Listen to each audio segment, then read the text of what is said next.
In the ancient kingdom of Valerian, where golden banners danced in the wind and palace towers touched the clouds, there was a secret the people did not know. From the outside, Valerian was powerful. Its markets were full. Its soldiers were strong. Its king was respected.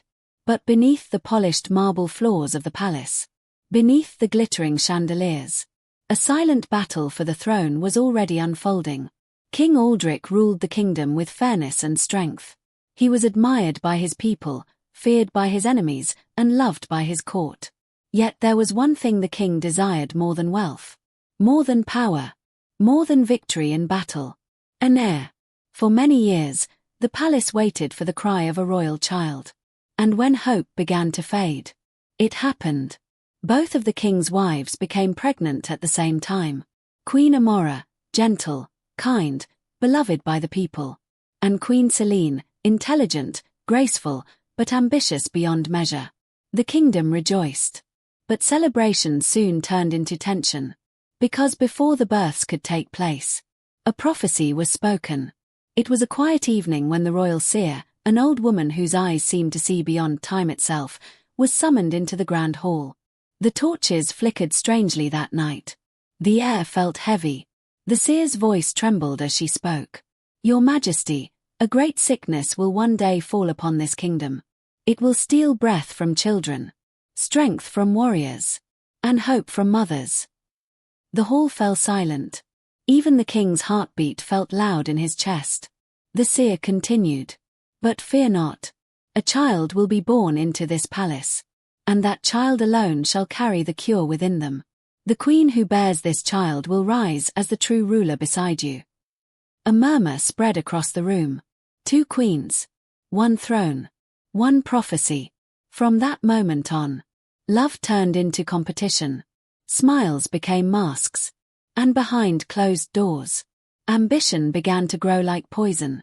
Months passed. The kingdom waited. The day of birth arrived with a storm. Thunder cracked across the sky. Rain lashed against the palace windows. The wind howled like it carried a warning. Inside the palace, 2 labor rooms burned with candlelight. 2 queens screamed in pain. 2 destinies were being written at the same time. And before dawn, 2 children entered the world. But only one would be allowed to live in the palace.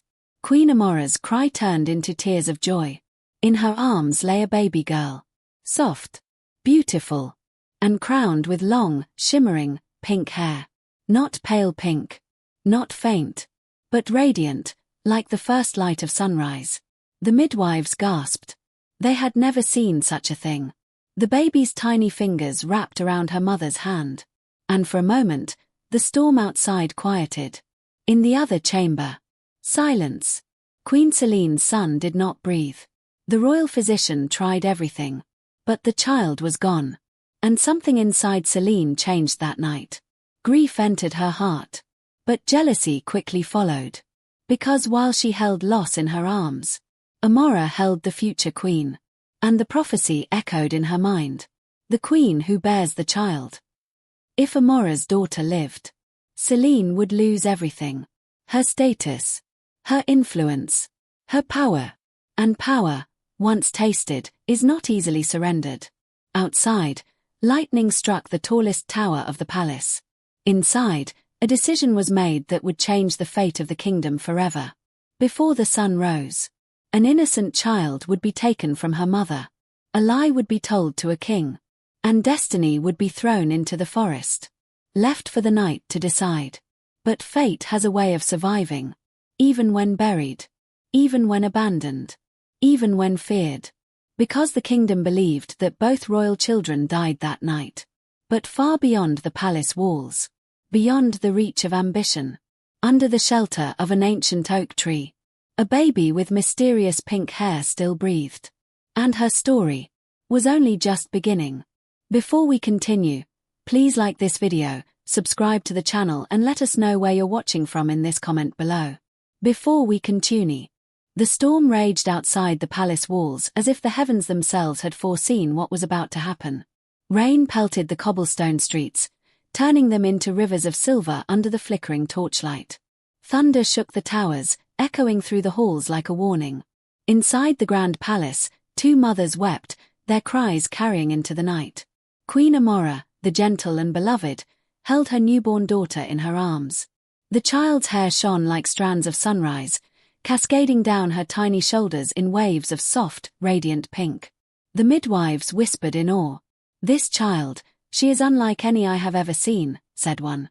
"Not of this world," murmured another. Fear and wonder tangled in her voice. Queen Amora's heart swelled with love as she kissed the small forehead of her daughter, who blinked her eyes, taking in the world with a quiet innocence that seemed far older than her months. She had no idea how fragile this moment was. Meanwhile, in the other wing of the palace, Queen Selene stared at her stillborn son. Her hand trembled as she traced the lifeless form of the baby she had carried for 9 months. Grief, sharp and suffocating, gripped her chest. She had long dreamed of bearing the child who would solidify her place beside the king forever. And now, it was gone. The royal physician had done all he could. The doctors and midwives whispered in pity around her. But pity was not what she wanted. She wanted power. And when grief mingled with jealousy, it became a dangerous thing. "If Amora's child lives," Selene whispered to herself, her eyes narrowing as they fell on the radiant pink hair peeking from under the blanket, "then I have lost everything." She called for her most loyal servant, a man whose loyalty was bought with silver and fear. The servant arrived, bowing low. "You must take the child," Selene said, her voice quiet but sharp. "Make sure she does not return. Let the world believe both children are dead. Only then will I remain queen." The servant hesitated. He had always admired Selene's beauty and cunning, but the innocence in the baby's eyes tugged at something he thought long dead in his own heart. "Your Majesty." He began, faltering. "Do not fail me," Selene hissed. "I will know if you hesitate. And if you do." He swallowed his fear and nodded. Wrapped in a heavy cloak, the baby was taken from the room while Amora slept, exhausted from the birth. The servant moved silently through the palace halls, each step echoing like a drumbeat in the storm. He reached the outer gate and, for the first time, looked down at the child. Her pink hair glimmered even in the dim torchlight. Her tiny hands reached up, grasping instinctively at the air. The servant's heart wavered. He could not bring himself to do it. Every instinct screamed at him that this child was pure, innocent, and untainted by ambition or cruelty. Finally, he made a decision. He would not kill her. Instead, he carried her deep into the forest beyond the palace walls. The trees whispered warnings in the wind, their branches clawing at him as if to test his courage. He found a large oak, its trunk wide and ancient, and laid the baby gently against the roots. "May fate protect you, little one," he whispered. "May the heavens keep you safe." And with that, he disappeared into the shadows, leaving the child behind. Dawn came slowly. Mist clung to the forest floor like a soft blanket, hiding the baby from the eyes of the world. The first rays of sunlight touched her pink hair, making it glow faintly, as though even the light recognized her importance. It was then that a farmer, humble and kind, stumbled upon her. His name was Darius, and he had lost his wife many years ago, and with her, the joy of family. But when he saw the baby, something inside him shifted. He knelt down, brushing the wet leaves from her tiny face. "Little one, you are meant for something," he whispered. "I will care for you." He wrapped her in his coat and carried her home, unaware that the kingdom above believed both royal children had perished. Back in the palace, Queen Selene feigned sorrow. The king was unaware of her betrayal. The child he thought was dead, Amora's daughter, lived on, hidden from the world. And so began the life of Lyra, the child of prophecy, the girl with the mysterious pink hair. A child born to save a kingdom, abandoned before she could even take her first breath. But fate has a way of finding those who are meant to change the world. And Lyra's story was only just beginning. The forest had grown quiet since the storm, the leaves dripping with dew. Darius carried the baby girl carefully, her pink hair still damp and glowing faintly in the early morning light. He walked slowly, as if the world itself might notice this tiny life and try to take it away. At his small farmhouse, life was simple. A few animals wandered lazily in the yard, and the nearby stream whispered like an old friend. Darius had lived there for many years alone, and though his heart had known loss, it now felt a spark of hope he had almost forgotten. He wrapped the baby in soft blankets and placed her in a small cradle. "Lyra," he whispered softly, the name coming to him as if it had been waiting in the wind. "You are safe now. I will never let anything hurt you." The baby gurgled, reaching out with tiny fingers. Her pink hair glimmered in the morning sun like it held secret magic. As the days passed, Lyra grew quickly. By the time she could crawl, her hair had lengthened, a cascade of pink waves that shone brighter than the dawn. But it wasn't just her hair that made her different. Something about her presence, gentle yet powerful, seemed to stir the world around her. Flowers grew faster when she touched the soil. Birds sang when she laughed. Even the wind seemed kinder in her presence. But the villagers were not kind. News of Darius's strange child spread quickly. Whispers began in hushed tones. "Did you see her hair? It's unnatural. The baby is cursed, I tell you. Mark my words. Keep your children away. She will bring misfortune." Parents pulled their children from the field where Lyra played. Neighbors avoided Darius's home. Even simple greetings were met with frowns and suspicion. Despite the fear around her, Lyra's spirit remained unbroken, at least in part. She had Darius. Every morning he would sit with her, teaching her the ways of the farm, showing her how to care for the animals, and telling her stories of a world that would one day see her for who she truly was. "You are not cursed, Lyra," he told her one evening as they watched the sun sink behind the hills. "You are special. One day, everyone will understand. And when that time comes, you will be ready." Lyra's eyes, large and curious, seemed to sparkle with the unspoken promise of something greater. Years passed, and Lyra's uniqueness became impossible to ignore. Her pink hair had grown long and luminous. Wherever she went, something bloomed. Fields seemed greener when she walked past. Sick chickens, wounded lambs, and even injured neighbors would feel a strange warmth near her. But the villagers' fear hardened into cruelty. Children teased her relentlessly, calling her the cursed girl with the sunrise hair. Stones were thrown at her back. Mothers warned their sons and daughters to stay away. Doors were slammed in her face. And yet, Darius remained her shield. "Ignore them, Lyra," he would say. "They cannot see what is inside you. One day, they will kneel, not in fear, but in gratitude." It was a lesson Lyra held close, though sometimes, late at night, tears streaked her cheeks. She wondered why being different meant loneliness. Why being special brought danger. It was also in these years that Lyra discovered something remarkable. Her hair held power. The first time it happened, it was almost by accident. A villager's sick child wandered into the farm, too weak to walk. In panic, the mother begged Darius for help. Lyra, moved by instinct, reached out. The child touched her pink hair. A warmth flowed from Lyra's hair into the small boy's body. His fever broke. Color returned to his cheeks. The villagers gasped in shock and fear. "It's witchcraft," they whispered. "The child is not human." But Lyra did not understand fear. She only understood compassion. "I only want to help," she said softly, her voice trembling, unsure why the world rejected her.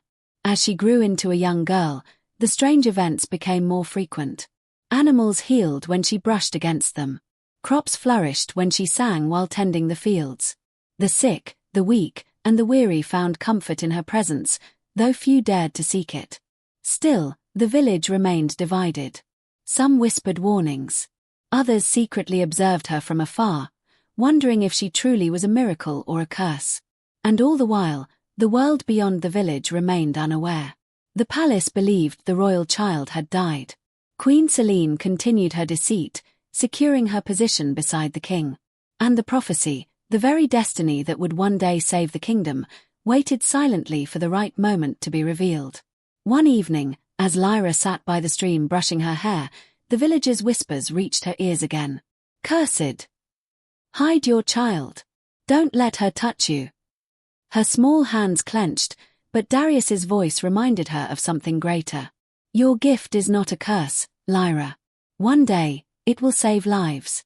One day, they will see who you really are." As night fell over the village, stars reflected in the stream. Lyra's pink hair glimmered in the moonlight, shining like a beacon. And somewhere, far away in the palace, the first signs of the kingdom's looming tragedy began to stir. A sickness, creeping slowly across the land, unaware that its cure was already alive, hidden, and growing strong. The sun rose over Valerian, painting the palace towers in gold. But beneath the beauty of the morning, a shadow had begun to creep across the kingdom. It started quietly. Farmers in the fields complained of fever. Servants in the palace grew weak. Children coughed in the streets. At first, it was dismissed as a passing sickness, nothing more than a winter flu. But soon, the whispers spread like wildfire. People are dying in the villages. The river sickness, it's coming closer to the capital. We've never seen anything like this before. Even the royal physician could not explain it. Herbs, potions, and prayers seemed useless. Panic began to settle over the kingdom like a dark cloud.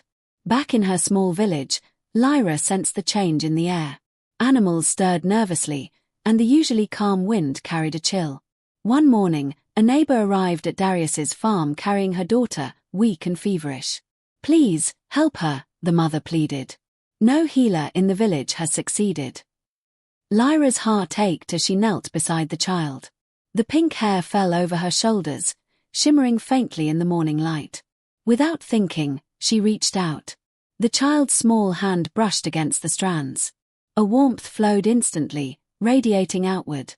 The fever broke. The child's eyes opened wide, full of life again. The villagers gasped in fear and awe. "Witchcraft," some whispered. "She is cursed," others said. But others, secretly, cautiously, began to hope. As days passed, the sickness spread. Markets grew empty. Bells tolled continuously from the villages. Families hid indoors. Even in the palace, the plague claimed servants, guards, and advisors alike. The king grew desperate. He summoned his council. "Find a cure," he demanded. "The kingdom cannot fall." The royal physicians tried every remedy known to man. Nothing worked. The fever consumed the strong and the weak alike. Mothers wept over their children. Fathers fell in despair. And yet, a faint story reached the palace. A girl with strange pink hair, living in a distant village, seemed to heal the sick. The king frowned. "Impossible," he muttered. "Both royal children died years ago." Meanwhile, Lyra's life had changed completely. People from nearby villages began to arrive secretly, dragging sick relatives to her small farm. Her gift, once a secret, could no longer be hidden. She felt a heavy burden pressing on her young shoulders. She was not just a girl anymore. She was hope, though hope came with fear. One day, a boy, no older than 10, collapsed at her feet. His mother begged her, tears streaking her face. Lyra gently allowed the boy to brush her hair. Warmth flowed through him, stronger than ever. His cough vanished. His cheeks flushed pink with health. The mother fell to her knees. "Thank you, child, you saved my son." Lyra's heart ached. Her hair could heal, but she knew the kingdom was far larger than her village. Could she really save them all? News of these miracles finally reached the palace gates. The king, growing increasingly desperate, called the royal seer. "Your Majesty, the prophecy, it lives," the seer said, her voice trembling. "The child with pink hair, she is the one who can cure the plague." King Aldric's face turned pale. "But, she is dead. Both children, dead." "No," the seer whispered. "The prophecy has never lied." Queen Selene, still sitting beside the king, felt her heart seize. She had hidden the truth for years, but now it threatened to surface. Her ambition, which had seemed so safe, trembled on the edge of ruin. "We must find this girl," she said, though her voice was more fear than concern. In the village, Lyra did not know her true identity, only that the sickness was spreading. Night after night, she lay awake, worried for those who were ill. Each time someone touched her hair, she felt the strain leave their body, but it also left her tired, drained, and yearning for more strength. Darius, seeing the toll on her, placed a hand on her shoulder. "Lyra," he said softly, "do not be afraid of your gift. You were born for this. Remember what I told you. One day, everyone will see your true purpose." And one day, the kingdom will kneel, not in fear, but in gratitude. Lyra nodded, though her eyes were heavy. She knew the road ahead would be hard. The sickness was relentless. The kingdom's people were desperate. And soon, she would be called to leave the safety of her village to face a world that had both rejected and needed her. As the chapter closes, the camera pans over Valerian. Villages are in chaos. Smoke rises from quarantined homes. Soldiers rush through streets trying to enforce order. Mothers clutch children, praying. And somewhere, deep in the forest, Lyra's pink hair glows faintly in the moonlight. A silent promise: the child of prophecy is alive. And she will not fail. The capital of Valerian was quiet in the early morning, yet inside the palace walls, panic brewed. The plague had reached the gates. Even the guards, trained and strong, had fallen ill. Servants lay weak, and the once bustling halls echoed only with the sound of coughing and despair. King Aldrich paced the royal chambers. His face, usually composed and firm, now showed lines of worry that no battle or enemy had ever drawn. "We are losing them, the children, the farmers, my people," he whispered, gripping the edge of the throne. The royal seer, her eyes tired but sharp, spoke urgently. "Your Majesty, there is hope. I have heard whispers from the northern villages. People speak of a girl, a child with hair of pink, radiant as dawn. They say she heals the sick with her touch." The king froze. "Impossible," he said, shaking his head. "Both children, my heirs, were lost years ago. Both died the same night."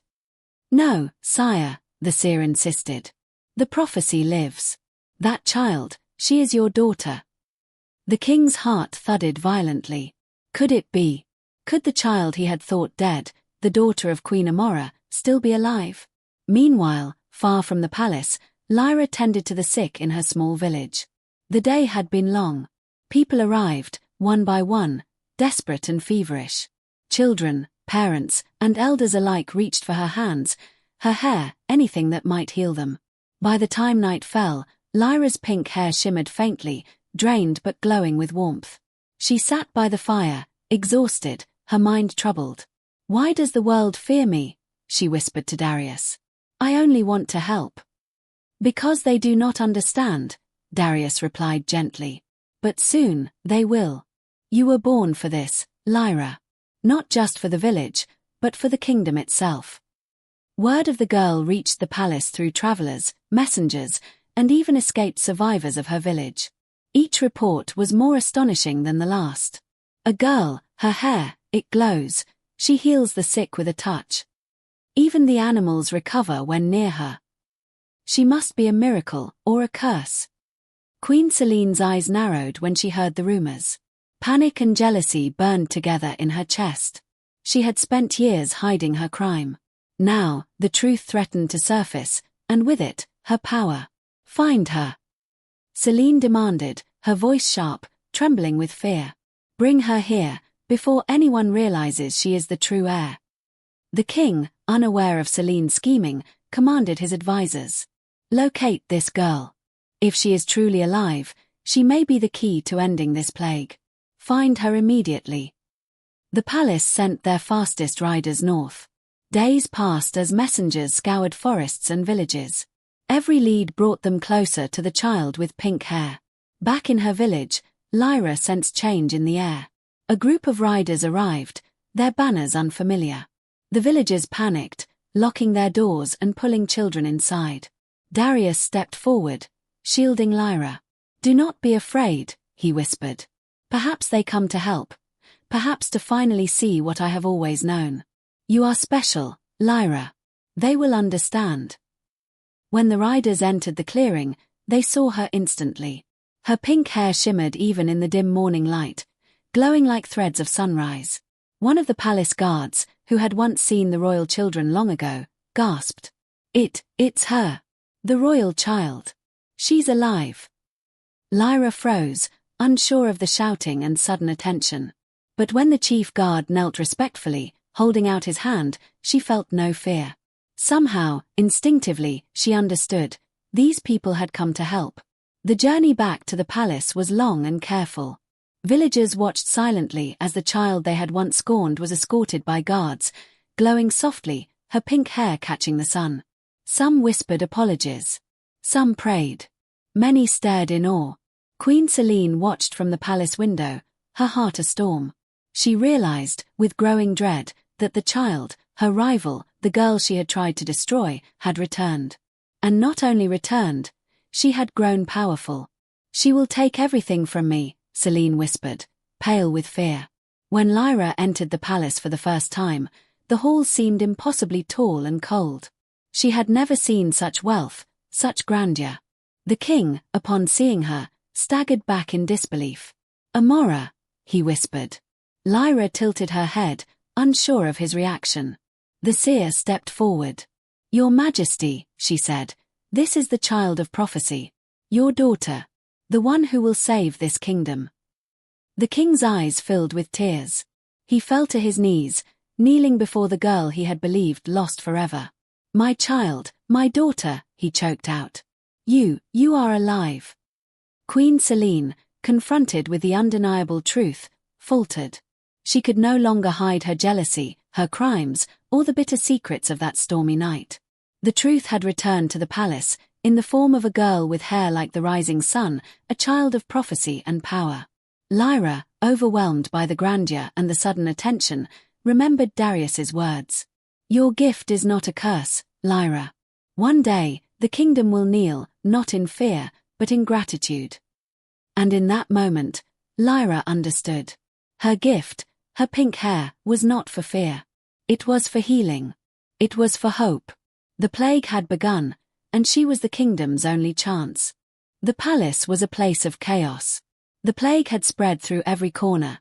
The servants' quarters were empty, halls smelled of sickness, and the bell tolled incessantly, marking lives lost too soon. Even the guards, strong and trained, had been weakened. King Aldrich sat in his throne, pale and exhausted, surrounded by advisors who whispered in worry and fear. He had believed the kingdom was doomed. That is, until the rumors reached his ears, a girl with pink hair, a child he thought dead, could heal the sick. Lyra, now standing in the palace courtyard for the first time, felt the weight of destiny pressing on her young shoulders. She had never left the village before. The grandeur, the marble floors, and the towering walls made her small. But the urgency in the king's eyes reminded her of why she had been brought here. "Your Majesty," the royal seer said softly, "this child holds the key to saving your people. All who are sick, her touch can heal them." The king stepped forward, hesitating. Lyra's pink hair shimmered in the sunlight, catching the eyes of everyone present. Slowly, she reached out, touching the trembling hand of a sick guard. Warmth radiated from her hair, flowing into his body. Moments later, the guard gasped, color returning to his cheeks. His well," exclaimed a nurse. Word spread quickly. One by one, the sick were brought to Lyra. Touching her pink hair, brushing against its softness, or even leaning close enough to feel its warmth brought life back into the weakest bodies.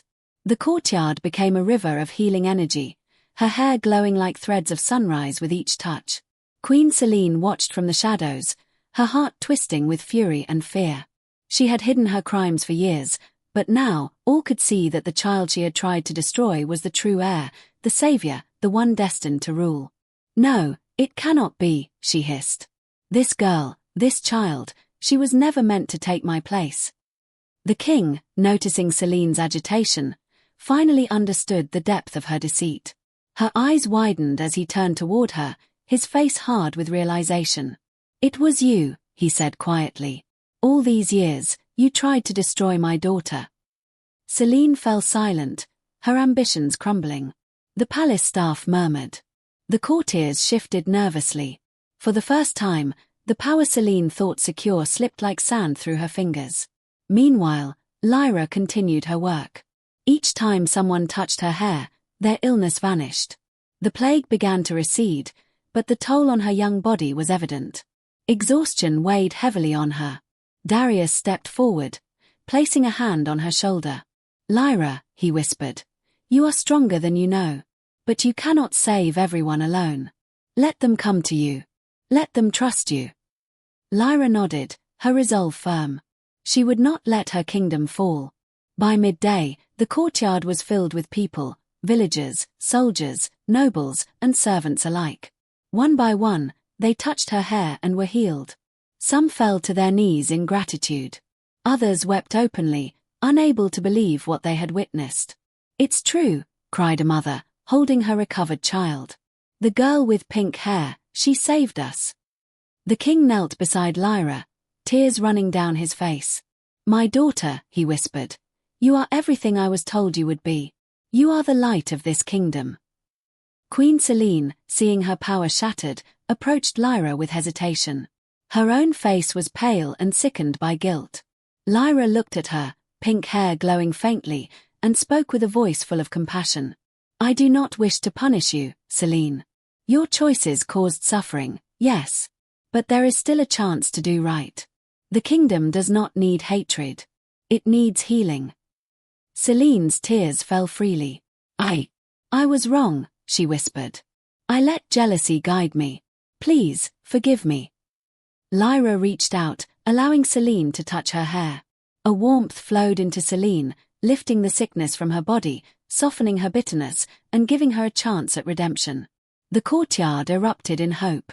Guards, villagers, nobles, all began to recover. The plague, once unstoppable, began to recede. Stories of the pink-haired girl spread across the kingdom like wildfire. Where there had been fear, there was now awe. Where despair had reigned, hope now bloomed. And through it all, Lyra stood, exhausted but radiant. She had fulfilled the first part of the prophecy. She had saved her kingdom. The king embraced her, whispering into her ear, "You are not cursed. You are the future. And this kingdom will honor you as it should." For the first time in her life, Lyra understood the full power of her gift, not just her hair, but her heart. She had healed more than bodies that day. She had healed the hearts of those who had feared her. By the evening, the palace was calm. The plague had lost its grip. The people cheered, calling her the blessed girl, the miracle of Valerian, and eventually, the Queen of Dawn. The king looked at Lyra, pride shining in his eyes. "This kingdom will never forget your courage, my daughter. You were born to bring life, not fear." And as the sun set, its golden light glinting off her pink hair, Lyra finally felt at home, not just in the palace, but in the world that had once rejected her. The prophecy had been fulfilled, the kingdom had been saved, and a girl once abandoned in the forest had become the heart and hope of an entire realm. The sun rose over Valerian, bathing the palace in golden light. Birds sang in the gardens, and the bells of the capital rang not in mourning, but in celebration. The plague that had terrorized the kingdom for months was finally gone. Every street, every village, every family rejoiced. And in the heart of the kingdom stood Lyra, her long pink hair glowing softly, catching the light like threads of dawn. She had healed countless people, lifted despair, and proven herself as the child of prophecy. The king, Aldrich, had decreed a grand ceremony to honor her. Nobles from every corner of the kingdom arrived. Villagers who had once scorned her were invited, carrying flowers and gifts, bowing before the girl they had once feared. Lyra, though nervous, walked through the palace halls with grace. She could hear whispers. "She is beautiful, and kind, and powerful. This is the child of legend, the miracle we prayed for. The prophecy has come true." Darius walked beside her, pride shining in his eyes. "Remember," he whispered, "your gift is not just in your hair, Lyra. It's in your heart. And today, everyone will see it." Queen Selene, now humbled and remorseful, approached the throne. She had spent months in exile within the palace, reflecting on her greed and jealousy. Though the king had forgiven her for the past, she knew she could never reclaim the power she had once sought. "Lyra," Selene said softly, bowing her head, "I was wrong. You are the true heir. You are everything I could never be. I am sorry." Lyra, her pink hair glowing faintly, nodded. "The kingdom is bigger than any one person, Selene," she said kindly. "You can still live in peace. Let us heal the past together." Selene's eyes filled with tears, and she bowed fully before the girl she had once tried to destroy. The coronation began. The grand hall was decorated with golden banners, white flowers, and sunlight streaming through stained glass windows. The king stepped forward, his voice echoing in the chamber. "People of Valerian. Today, we honor a child who was lost to us, yet returned as our savior. A girl who healed the sick, brought hope to the desperate, and proved that courage and kindness are the greatest powers of all." He turned to Lyra.